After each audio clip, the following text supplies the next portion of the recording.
Hey guys, what's up? Matt here, and today I'm gonna tell you how to stay hungry, how to stay motivated as a salesperson, avoid slumps, all that kind of good stuff. All right guys, if you like it, slap subscribe, hit the notification bell, all that kind of good stuff. Make sure you stay all the way through to the end because this is gonna be a good one.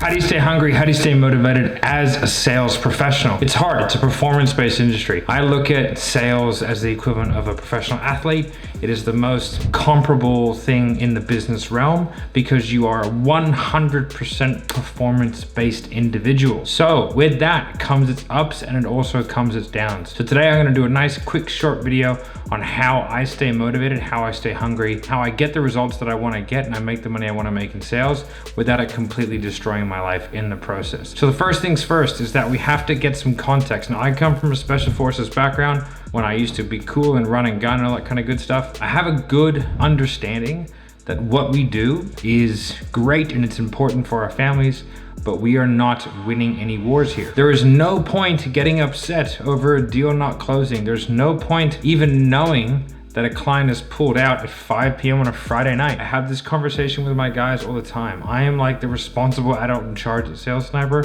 I'm the second oldest person in the company, but I'm like the head of the company as well. Constantly having to tell these guys like, hey guys, like always do your best. Do your best within the confines of what you want to have as a work-life balance. Some guys want to work 70 hours a week. Some guys want to work 20. That's fine as long as we know the expectation.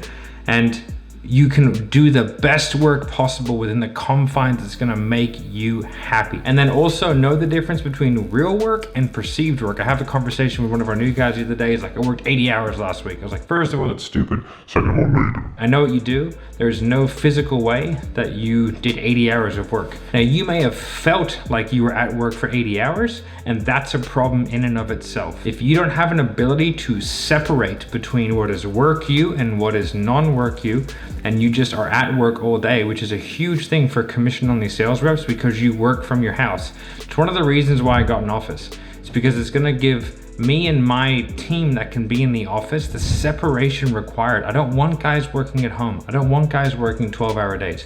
I don't want people never taking holidays, having no fun, and being generally boring human beings outside of the confines of their job. That is not what makes a good, well-rounded human being, right? So for me, having a delineation, having some sort of separation, and knowing that there's nothing that cannot wait till tomorrow or that cannot wait till Monday. We get in a trap as salespeople where we feel guilty for not working because we are performance-driven people, but there's only so much that we can do. And we just have to be clear and concise and confident in our process that what we are doing works. It doesn't mean it's gonna work every time, but it works most of the time. Number two is realizing that you need to look at things over a longer period before you make changes. One of the best ways to tell how seasoned and good a salesperson is by seeing how fast or slow they make changes when they hit a slump. Everybody will hit a slump. Now, I think we should do our best to mitigate it, but if you all of a sudden don't sell 5 people in a row and you change your process, you're an immature salesperson. I'm not changing my process for nearly any reason because my process works. I sell like 8 to 9 out of 10 people. If I get 4 no's in a row, that's fine, because then I might get 15 yeses in a row. Like you can play roulette and you can hit black 10 times in a row. It doesn't mean it's any more likely to hit black. So if I look at it this way, 10% are a guaranteed yes, 10% are a guaranteed no. There's 80% of people that I really need to be skilled enough to get most of them. But the no's, they're just no's. It's fine, guys, it's okay. I've just recorded a video earlier on today about what to do when a client says no, and there's some things that we can do there, but you're always gonna get no's. We're in sales, it's fine. We have to be okay with that, and we have to realize that doing weekly sales targets is not a good thing. Doing monthly, but quarterly is even better. Giving yourself a chance to look at things over larger periods is incredibly important and will be very, very fruitful for your sales teams and yourself to have that understanding of like, okay, well, you know, we had a really bad week this week. All right, well, let's have a look why. Okay, sweet, that's not a problem.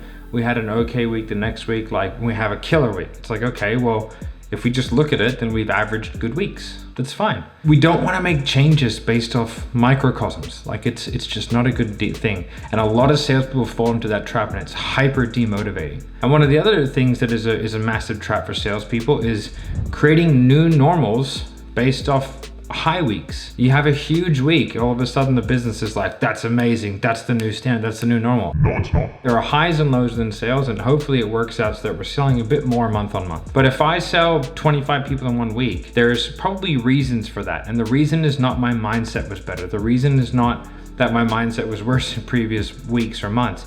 The reason is that maybe my pipeline fulminated and it came into bloom all in the 1 week. And I had 10 people in my pipeline close in that 1 week. I had a lot of good leads early in the week, which then closed in the same week, right? Instead of having maybe my really good leads towards the back end of the week so I can close in at the beginning of the next week. I turn over my pipeline faster. I turn over the sales particularly faster. All of a sudden, I have a crazy good week. Now the next week won't be as good as a normal week because I've cashed in my pipeline. And if I usually sell 1 to 2 people per week from my pipeline, I won't have that next week because I've cashed in my pipeline, so chances are I'll sign 1 to 2 less than normal. This is how we need to look at sales. Otherwise, it's incredibly demotivating because we always feel like we're chasing something. And although it's a good thing to have goals and to want to get to the next stage, we also need to have unemotional looks at what's going on and realize that there's not much that we can do sometimes when, you know, there's not much in the pipeline, it's a bit slow, this and this. So all we can do is our best, right? And one of the things I used to tell people when I was selling for them commission only is I will always try and sell the most amount of people that I possibly can in that week because it's the only way that I make money. There is no difference between my mindset here and my mindset here. I have a good mindset. I used to shoot people for a living. I don't find sales particularly difficult, but there's a process-driven activity and we need to be able to realize that. So we need to have a look. And that's one thing that will massively demotivate you as a salesperson is by not understanding that. The last thing that you can do, which is going to be hyper motivating, is understanding where you're going and why you're going there. More money is not the answer. Better cars is not the answer. Why are you really doing what you're doing? And having a great understanding as to where you want to go and why you want to get there is what will pick you up when you're feeling down, and tell somebody else about it. Have another sales guy that you have a really good connection with, that you guys can talk about your goals, talk about where you're at, talk about where you want to be, and work together to get there. Hold each other accountable. Everybody needs a coach. I don't care what it is, whether it's fitness, sales, whatever. And if you want to have a coach to hold you accountable to doing that, great. It's the best way to do it. If you don't want to pay for that, then get a mate. Go back and forward and have the conversations. This is why I want to do this. Make it real. That way you'll work harder to get towards it. And if you do the previous steps that I've told you in this video, then hopefully you'll get there without absolutely destroying yourself. So that's how I stay motivated. That's how I get where I want to go. And that's how me as a salesperson has managed in the last 18 months to 2 years to 10x my income and to be sitting here in front of my interesting background today because I'm at home, my big giant television, looking out onto the harbor bridge. All right, guys, so I hope you have a phenomenal day. If you like the content, make sure you slap like, make sure you subscribe, make sure that you check out the Closing Code Facebook group. We go live in there 6 days a week, absolutely for free. And I hope that you got value out of today's content. Have a fantastic day. Bye.